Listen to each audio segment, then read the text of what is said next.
Hey, hey, hey, it's your girl again, TC, back with another episode of According to a Black Girl. Guess what? That black girl is me. Yes, I am back, and I am coming to share my experiences with you, according to me. And not only am I going to talk about my experiences, but I'm going to talk about the corporate world, a little bit of traveling, and just day to day on my life as a black girl, according to me. All the things that I talk about are subjective. You can agree or disagree. It doesn't even matter because guess what? These are my experiences. They're not yours, they're mine. But I don't mind you leaving a comment and telling me about your experiences. So, yeah, that's welcome. But yeah, this is all subjective, it's according to me. Today, I wanted to talk about my appreciation of being black. Yeah, I just love being black. I've always said if I died and came back, I believe in reincarnation, but if I died and came back, I want to come back as a black person. I do. I want to be black again. It's been a great experience for me. I can't speak for anybody else, but we just truly, honestly, always have the best. To me, we make something out of nothing. We are always enjoying life. We're always trying to make the best out of whatever we can make the best out of. So I I often talk about just experiences that I have, but I think the black experiences is one of the best experiences that I'm living through. I think more along the lines of our dances, our culture, our swag, just we're a vibe, period. And if you don't agree with that, don't give a damn, don't care. I just know that because we are the most replicated. People try to duplicate everything that we do, imitate it. We are the shit. Period. If you don't believe that, then you crazy because you got white people walking around here with braids. It's a thing. It's a situation. Everybody pretty much trying to walk around in braids. Asians, a lot of people. And again, it's not that I don't like other races. It's just that I love being black. I love my ethnicity. I love my race. I love being black. However you want to call it, you could say, "Oh, she's not using the right terminology." It is what it is. I just like being black. I like the color of my skin. I like my heritage. I like the Africanness within me. I like everything that has to do with my culture, my African American heritage, my black heritage, my African ancestry, my Native American black ancestries. I love everything black. Period. But yeah, we're a vibe. And I also know that, not all of us are vibes, but most of us are vibes. For the most part, we're all vibes. Also, I love that we're so caring and so kind. And I think that's what got us in the situation that we were in because we were so caring and so kind. And also, we were kind of greedy, but mostly caring and kind. Like our kindness is always mistaken for a weakness. So that's one thing that always bothers me about black people. Black people are so kind and caring and just considerate. For the most part, we are. But again, there's those one-offs that are out there. But that's within every culture, every race. You have that 1%, 2%, maybe 5%. I don't know. Again, I haven't pulled statistics, but you have those one-off scenarios that make makes the whole situation get a bad rep. But as a whole, as a unit, to me, I think we're amazing. I think we're strong. We could be stronger because just think about it. Think about some of the things that transpire this day and age with black people. Just hear me out. Listen to me for a little bit. Listen to my thought process behind it. The cancel culture. The cancel culture, let me go a step further with you. The black cancel culture. Have you ever noticed how powerful the black cancel culture is? When we cancel somebody, it affects a lot about that somebody. It affects them to the point where it's contributing and detrimental to their revenue, because we canceled them. We stopped listening to them. We stopped doing things. We stopped supporting that person because of something that they did. When we come together as a unit and we counsel somebody, oh my gosh, how powerful are we? How incredible are we as a unit? OMG. Oh my gosh, how incredible.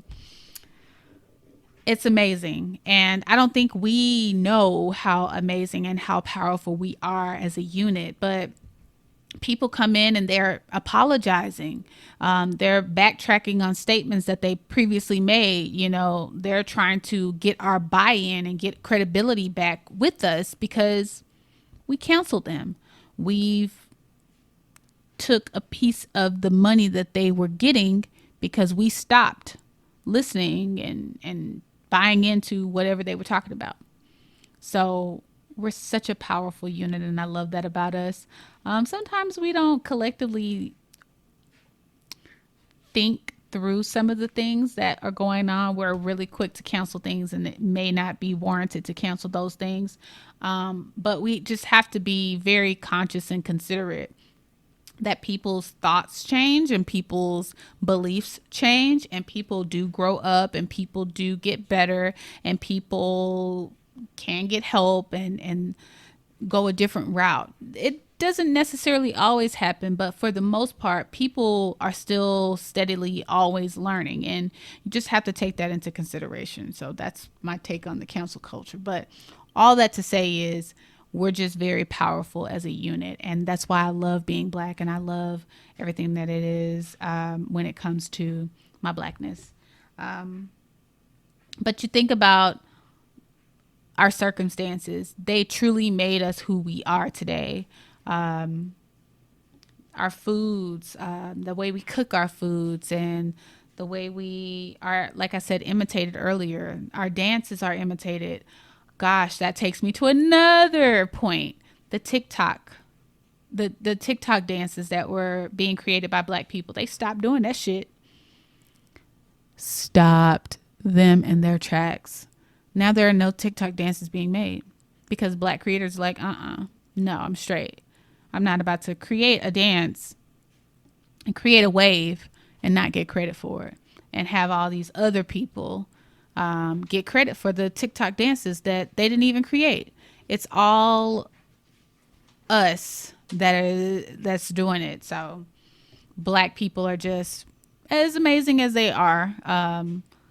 Again, we're just powerful, and we don't even know how powerful we are, but we are powerful.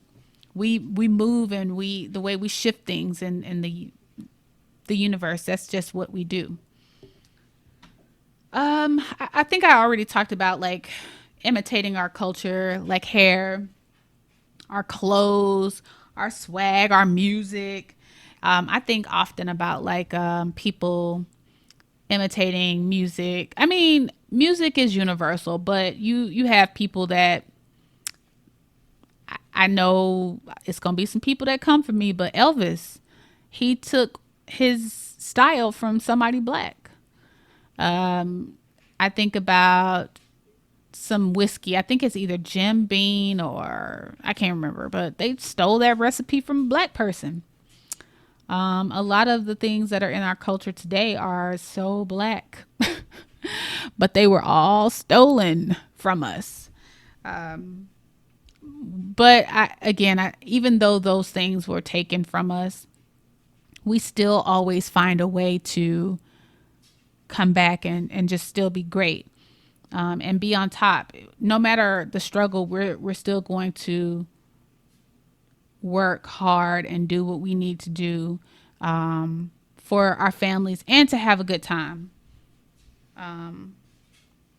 But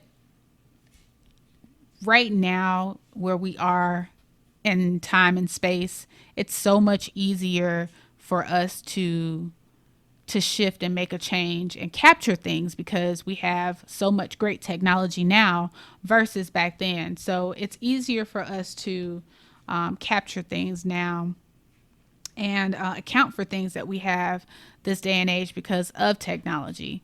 But I'm grateful that we have that technology so that we can give credit where credit is due. There are so many dope black artists. There are so many dope black music artists, painters, everything, like they're designers. It's a lot of stuff that we have done to contribute to the way everything is going. I think about the great designers that created those clothing from designer brands like the I can't think of it off MCM, and they just create those beautiful pieces of clothing. It's just amazing how creative we are as just black people. But I often think of Paul Mooney, may he rest in heaven, and his comment that he made on the Chappelle show. Everybody wants to be, but nobody wants to be. And it's still true to this day because if you had to walk in a shoe of a black person, you wouldn't. If you could die and come back, you wouldn't come back as a black person. You'd probably want to come back as a white person. So all that to say, you like the benefits of the black people, but you don't want to walk in the cause of the black people. And I walked in a cause. I've been pulled over wrongfully by police. I've seen my friends get harassed by police. I've seen things, that people shouldn't even see. I've seen people mistreat my child, and when she was a little bitty girl, and it's just unfortunate. I've seen how people treat me in restaurants and how people look at me in different scenarios and situations. So that's just a part of it. And again, I would die and come back again as a black person. And I love being black. I love my culture. I love everything about it. I love my people. And I support and stand by everything that we do. Some of us are dealing with some demons and some bad things, but I'm unapologetically black, and I love being black, and I am who I am. Take me as I am. But all that to say, I hope y'all are having a beautiful day, and I thank you for watching. And give me some comments in the comment section on what you appreciate and what you love about yourself. You don't necessarily have to be a black person, but what do you love about yourself? Just leave a comment, let me know. And I appreciate y'all watching. I hope y'all have a beautiful week, and happy 2021. Bye.